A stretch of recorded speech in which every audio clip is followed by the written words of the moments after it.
कि there are two ways in your life. आपकी जिंदगी में दो राहें होती, one is easy and another is tough. एक रास्ता आसान है और एक रास्ता मुश्किल है। Every time easy way goes to hell. हमेशा जो राह आसान होती है ना, वो जहन्नुम की तरफ जाती है। A tough way goes to heaven. और मुश्किल राह आपको कामयाबी के साथ कहां ले जाती है? जन्नत की ओर। मैंने जन्नत और जहन्नुम का मिसाल जरूर दिया है, लेकिन एक इंसान अपनी जिंदगी में अगर कामयाब हो जाए तो वो जन्नत से कम नहीं है। दुनिया में काबिल के साथ कामयाब हो जाए तो वो जन्नत से कम नहीं है, और सिर्फ कामयाबी के साथ आसान राह इख्तियार करके वो आगे बढ़ जाए, वो जहन्नुम से कम नहीं है। Then you have to choose which one is best for you. आपको चुनना है कि आपके लिए दोनों में से बेहतर कौन सा। आपको चुनना है कि दोनों में से बेहतर कौन है। आज आप लोग छोटे छोटे पौधे हैं, इस मुल्क के छोटे छोटे पौधे हैं। जो लोग गुजर गए, जिन्होंने आजादी दिलाई, जिन्होंने आजादी की खातिर अपने आप को शहादत से जान नोश किया, वो लोग भी बच्चे थे एक जमाने में। वो लोग क्या ऐसे पैदा होकर के बूढ़ा हो गए, न जवान हो गए? बच्चे ही तो थे। किसी को लगा कि हमको हुकूमत से लड़ने के लिए ये तरीका अख्तियार करना है, किसी को लगा कि हमको ये तरीका अख्तियार करना है। तो अलग अलग तरीके अख्तियार करने के बावजूद सब कोई इकट्ठे हुए, एक प्लेटफॉर्म पे आए, और सब कोई मिलजुल करके, अलग अलग कौम वालों ने मिल करके हिंदुस्तान को आजादी दिलाई। किससे आजादी दिलाई? कौन हुकूमत कर रहे थे हम पर हिंदुस्तान में? ब्रिटिश। अब अंग्रेज जो है ना, कुछ लोग, हम लोग का भी ये गलत कॉन्सेप्ट होता है कि हर विदेशी को अंग्रेज कहते हैं हम लोग। अफ्रीकन अंग्रेज नहीं है, वो भी वेस्टर्न से है। सिर्फ बर्तानिया वाले, उसको हम अंग्रेज कह सकते हैं, अमेरिका वाले को अंग्रेज नहीं कर सकते। If I am not wrong, sir, am I right, sir? कि तो जो बर्तानिया वाले हैं, जिसको बर्तानिया भी कहते हैं, ब्रिटिश भी कहते हैं, और यूनाइटेड किंगडम भी कहते हैं, तो वो लोग मुल्क के अलग अलग, दुनिया के अलग अलग हिस्से में हुकूमत किए हैं। हिंदुस्तान में भी एक्चुअली दर हकीकतन अगर तारीख अच्छी हो, अच्छी तारीख आप लोग के हाथ लगे, तो उन्होंने सिर्फ 92 साल हुकूमत की है। लेकिन हम लोगों के ध्यान में है कि 200 साल हुकूमत किया है ईस्ट इंडिया कंपनी से लेकर के। ठीक है, तो आज हम लोग आजादी का फायदा कैसे लेंगे? एक इंसान कामयाब है, ये हदीस भी है कि उस इंसान को 3 चीज लेके चलना है। एक एजुकेशन, एक है माइग्रेशन, एक है ट्रेड। एक इंसान की कामयाबी की पहचान होती है। आपके पास अगर एजुकेशन नहीं है तो आप कामयाब नहीं। एक इंसान जब एक जगह से दूसरी जगह मुंतकिल होते हैं, उसको माइग्रेट कहते हैं, माइग्रेशन कहते हैं। जैसे हम लोग का जो सीएम ज्योति बासु थे, वो हिंदुस्तान से नहीं थे, वो बांग्लादेशी थे। जब तक बांग्लादेश में रहा उसकी अहमियत नहीं, लेकिन जब वो माइग्रेट होकर हमारे हिंदुस्तान आए तो वो 34 साल हुकूमत किए यहाँ पर एज ए सीएम। 34 साल तो नहीं किए, 5 साल शायद बुद्धदेव किए थे बीच में। तो आप लोगों को इल्म हासिल करना है, और इल्म ही वो वाहिद जरिया है जो आप अपने मुल्क को बता सकते हैं कि हमने आजादी के सही मायने को इस्तेमाल किया। अगर इल्म नहीं है तो समाज नहीं है, इल्म नहीं है तो इलाका नहीं है, अगर इल्म नहीं है तो मुल्क नहीं है। सर ये बता रहे थे कि मुहब्बुल वतन होना भी ईमान का हिस्सा है।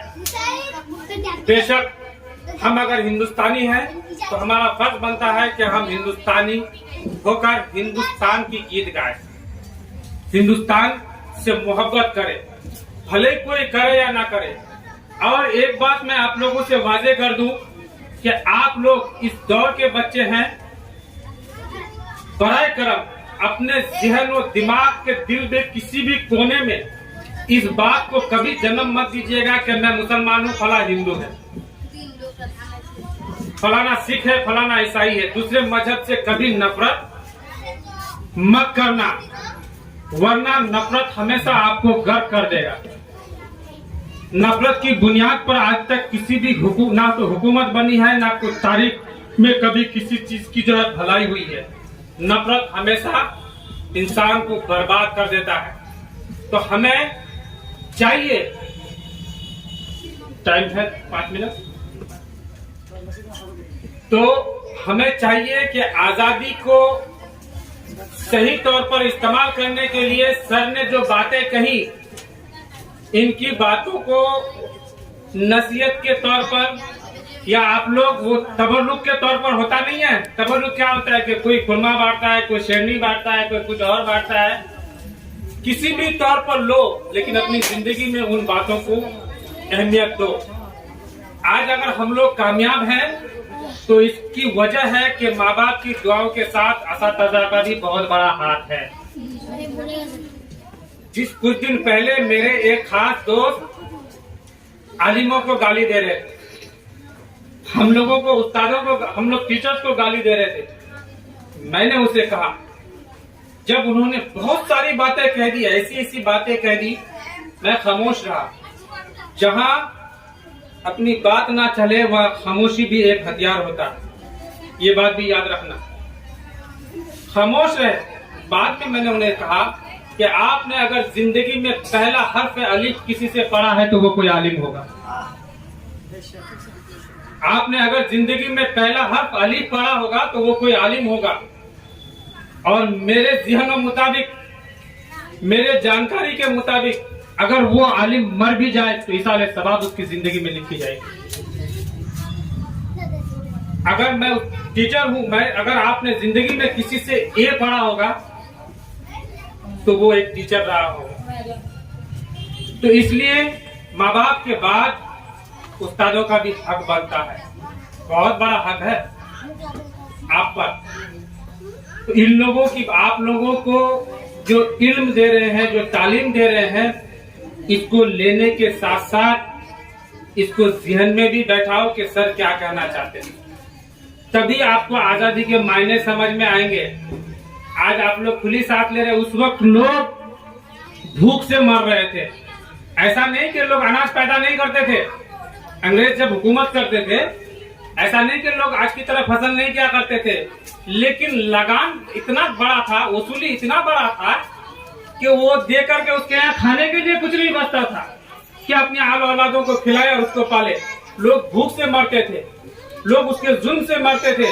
लेकिन माशाल्लाह आज की तारीख में आप लोगों की अनाज आपके यहाँ है, आपका रुपया पैसा आपके यहाँ है। तो फिर हम इतनी सारी चीजें होने के बावजूद क्यों ना फायदा उठाएं।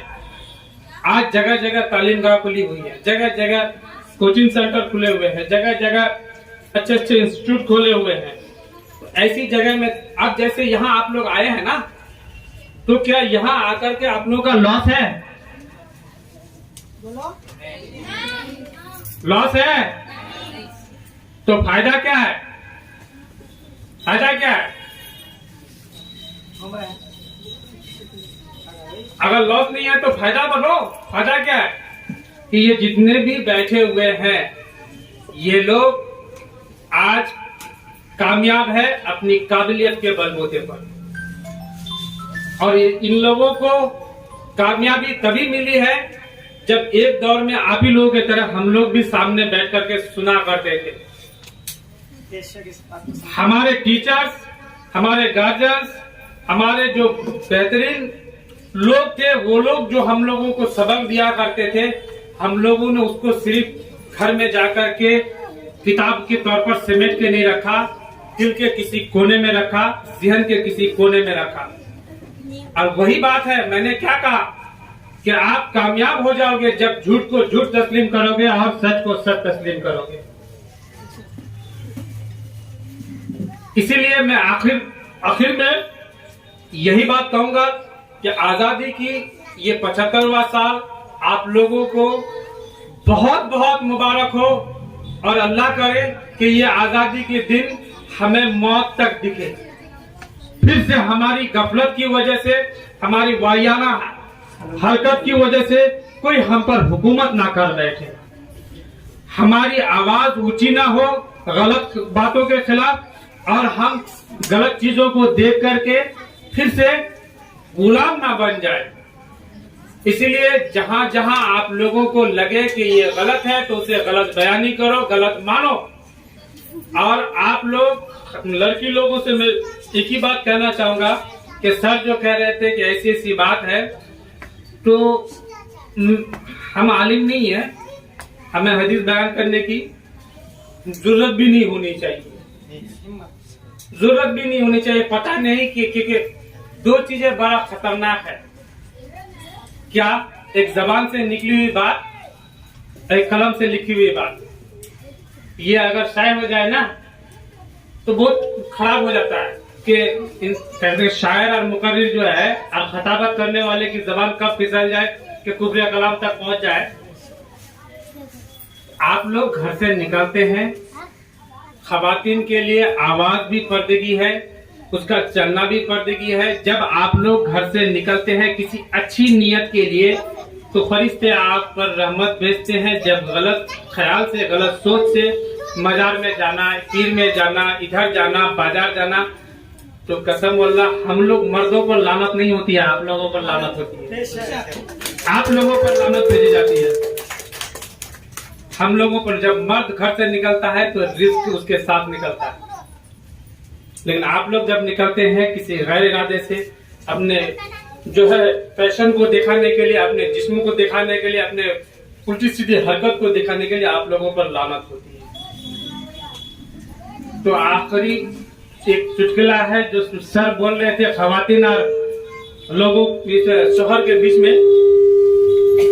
एक मुल्ला के पास कौन गए, उसकी बीवी गई, लेके हजरत मेरा शोहर मेरे अख्तियार में नहीं, जबकि ये बात नहीं होना चाहिए कि शोहर बीवी की अख्तियार में हो, नहीं होना चाहिए, गलत है। तो इसके लिए मुझे क्या दीजिए आप? बोले प्रॉब्लम क्या है? तो हर बात में झगड़ते हैं, हर बात में लड़ते हैं मुझसे।